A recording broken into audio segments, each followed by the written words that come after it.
Well.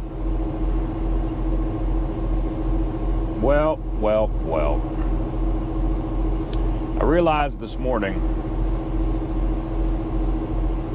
due to unfortunate circumstances, I'm still not pretty enough to be a stripper.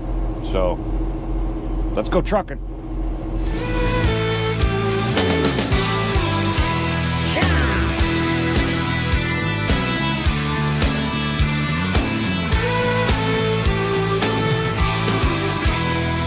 Right across these plains and prairies, Rocky Mountain highs, fade off into the distance like ghost riders in the sky. Black smoke and white line, steel horses side by side.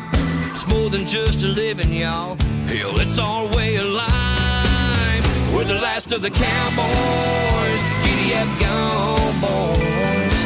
18 wheels on the concrete, it's a slow and dying breed, rolling like Jesse James, a modern day outlaw game. If you're out here riding with me, come on back and make some noise. We're the last of the cowboys. What's going on, guys? It is Tuesday morning, Tuesday. Ohio State's national champion last night. I know. I know. Well, I'm from Ohio State fan. You know, pretty happy with the results last night. So, we are in, man, I'm just inside the Virginia line from Maryland, east of Baltimore. Funny story about that. But, well, I'll tell you in a minute. We're east of Baltimore, out on the peninsula, whatever you call this out here. But we are delivering to a job site. Got that drill rig, Cat 325 drill rig on. We're about 25 minutes from our delivery. We're gonna just talk to the customer. These drill rig deliveries are kind of tricky because they go to job sites, and this one happens to be right on the side of the road. They got the road closed down, so we're gonna be delivering right at their job site on the side of the road. So talk to him. He said he's ready for me whenever I get down there. I'm about 25 minutes away. Let's go do this.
Wednesday morning. Wednesday.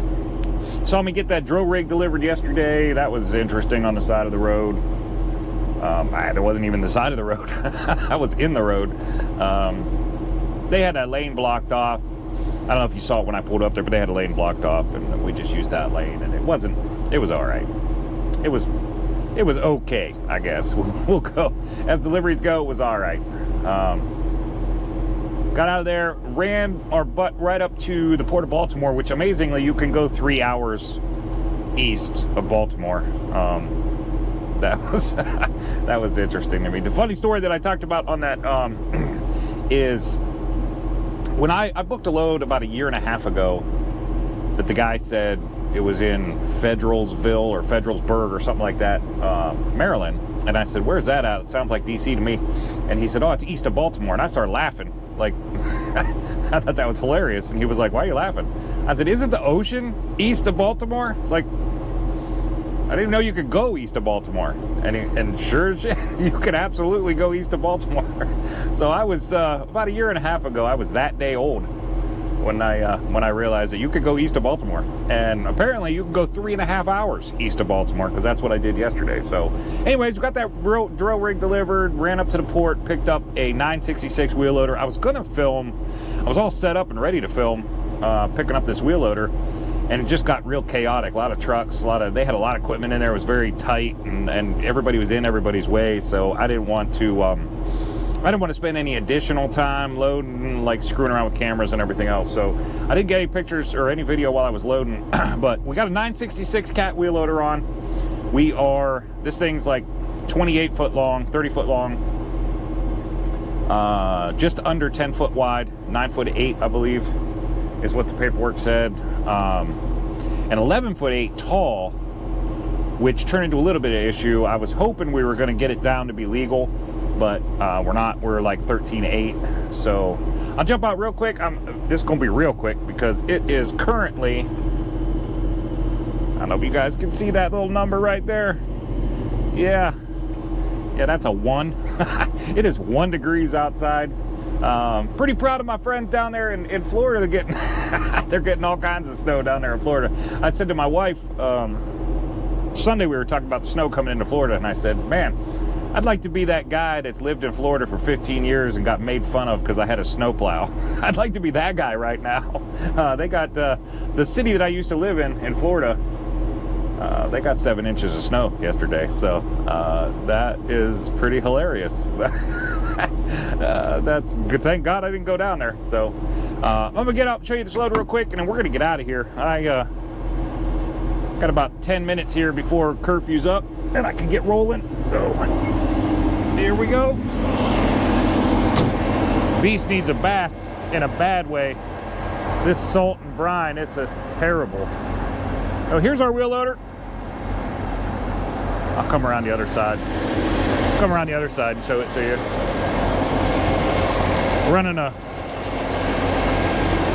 Running a fabric flag right now. I did order my new sign and I got it. It's in the truck, but you got to cut it and make it fit. And the salt's still there, so it doesn't really matter. I don't want another one to fall off. Here's our baby right here. Cat 966. Brand spanking new.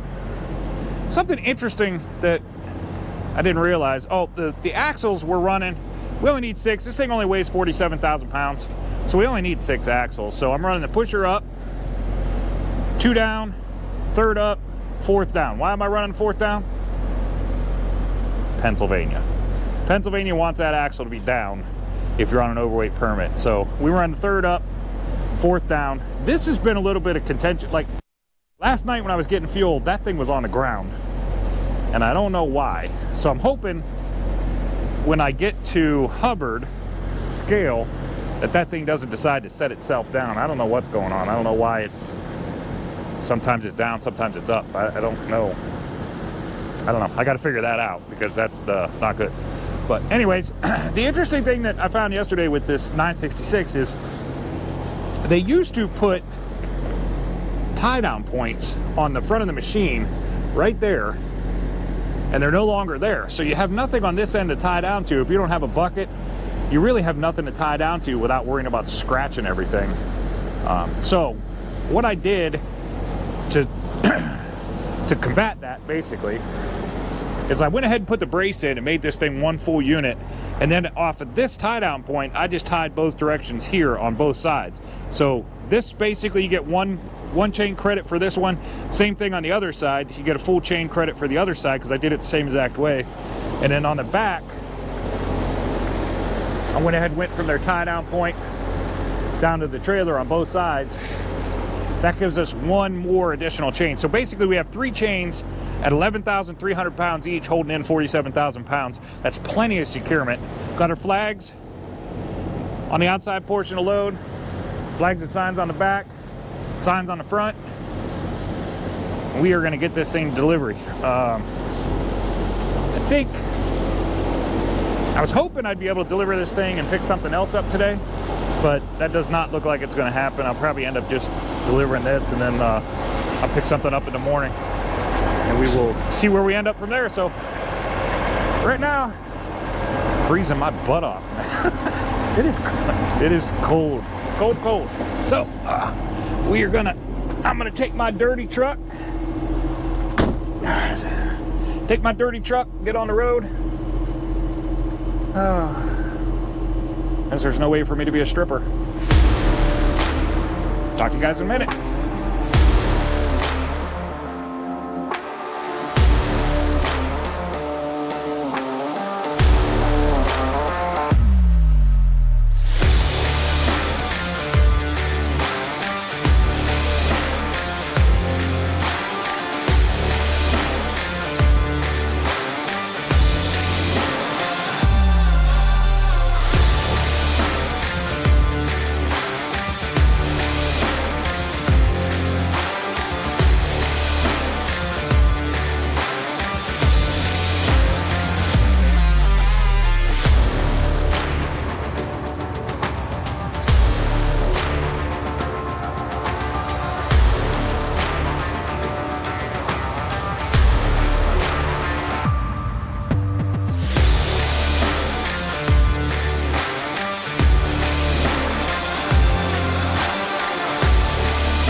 Delivery.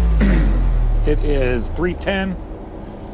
A little bit slower than I wanted it to be, but made delivery. Now we're gonna go freeze our butt off. It is warmed up. Heat wave, baby. It is 13 degrees out there, so 13-degree unload. Let's go do it.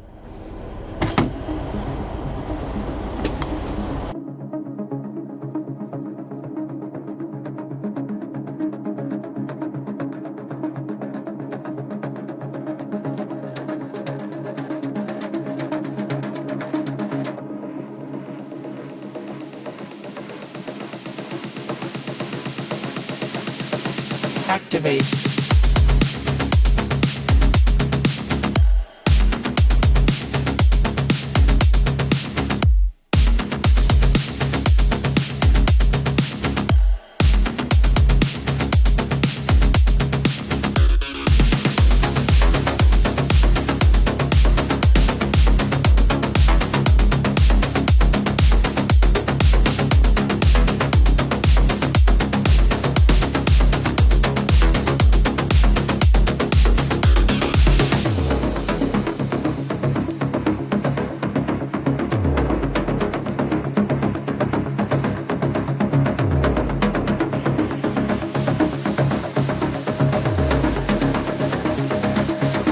Activate.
activate.